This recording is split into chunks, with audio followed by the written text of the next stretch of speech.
जिस तरह से आपका जुड़ाव रहा, थिएटर से जुड़ा रहा, माटी से जुड़ा रहा, बहुत लोक संस्कृति, लोग जैसे परती परी कथा हो या विदेशिया हो या वो माटी गाड़ी हो, ऐसी रचनाओं पे आपने खूब काम किया है और जोड़ा है। तो मॉडर्न थिएटर जो है,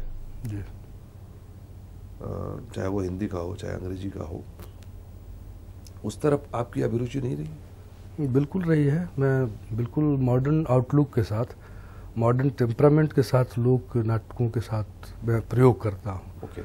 मैं रिवाइवलिस्ट नहीं हूँ। किसी पर्टिकुलर भिखारी ठाकुर की शैली को हूबहू भिखारी की शैली में कर देने का पक्षधर मैं नहीं हूँ। तो इसलिए मैं उसको एक आधुनिक दृष्टिकोण, आधुनिक नज़रिए के साथ उसको मैं पेश करता हूँ।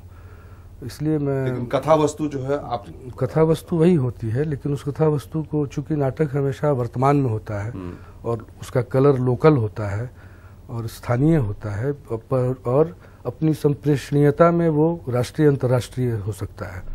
तो जैसे भिखारी ठाकुर की विदेशिया की बात करें तो वो डिस्प्लेसमेंट की कहानी है, और आज डिस्प्लेसमेंट आज का सबसे महत्वपूर्ण और गंभीर विषय है। और तो इसलिए मुझे लगा कि ये अपनी माटी, अपनी ज़मीन, अपनी शैली है। इम्पल्स भी अपना काम करता है, उस शैली में कर रहा था। क्योंकि मैं बचपन से लोक संगीत और लोकगीत गाता था। बचपन में भिखारी ठाकुर के नाटकों की जो मंडलियाँ थीं, उनके बाद कुछ सुनाए ना, तो उसको लेकर मैं करता था।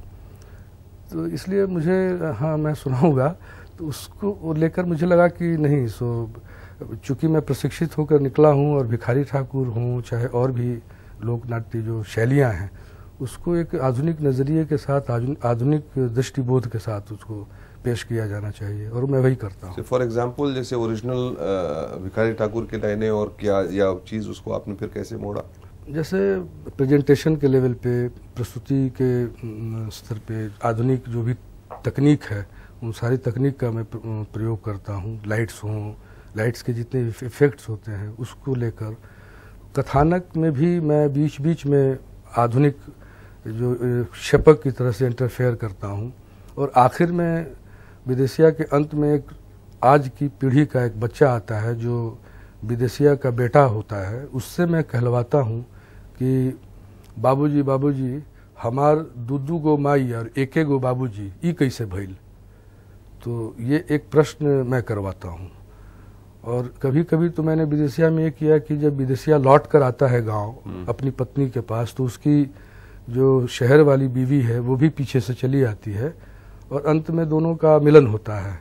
तो हमारे यहाँ जो फ्यूडल स्ट्रक्चर है जिसमें कि दो दो बहुपत्नियाँ रखने की परंपरा रही है, लेकिन मैंने बीच भी ऐसा भी किया कि जो गांव वाली पत्नी है उसने एक्सेप्ट ही नहीं किया अपने हस्बैंड को कि जाओ तुम जहाँ थे, या फिर शहर की जो स्त्री है उसने भी त्याग दिया, तो बीच में वो अकेला रह गया। तो इस तरह से आधुनिक एक हमारा अपना नज़रिया है प्रेजेंटेशन के लेवल पे भी, संगीत के स्तर पे भी।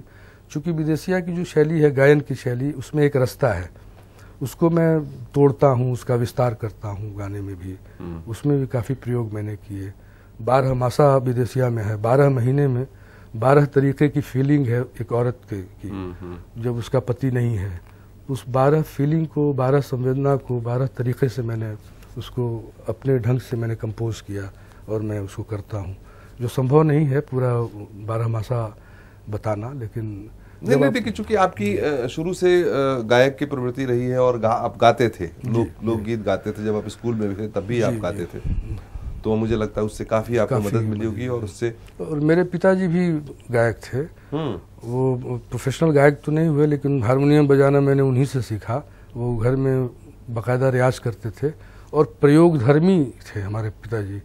जैसे लोकगीतों को, संस्कार गीतों को, शादियों में जो गीत गाए जाते हैं, मेरी माँ बहुत अच्छी सिंगर हैं, तो बचपन में मैंने माँ के गोद से वो लोरी और संस्कार गीत और तमाम चीज़ों को सुनता हुआ मैं बड़ा हुआ।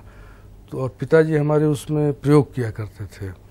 अब मान लिया कि कजरी है, तो जैसे कि ए हरी हरी दतुवन तूड़े गईली एकवन बगिया ए हरी हरी दतुवन तुड़ गईले, पिताजी का, दतुवन तुड़ गईली एक वन बगिया हरी। तो इस तरह की चीज़ों को पिताजी विस्तार करते थे। तो वो सारी चीज़ें मुझे, मुर्की, वो टिप्स, वो सब बचपन से।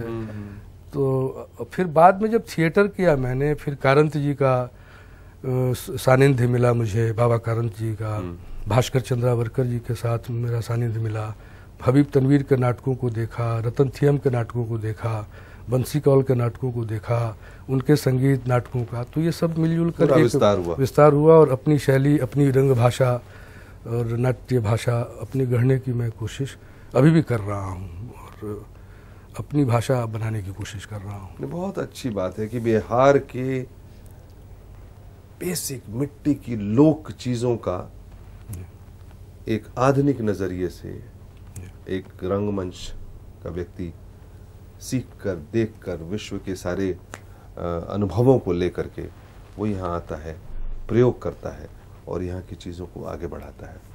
हम बिहार के इस प्रख्यात रंगकर्मी से अपनी बात जारी रखेंगे एक छोटे से ब्रेक के बाद।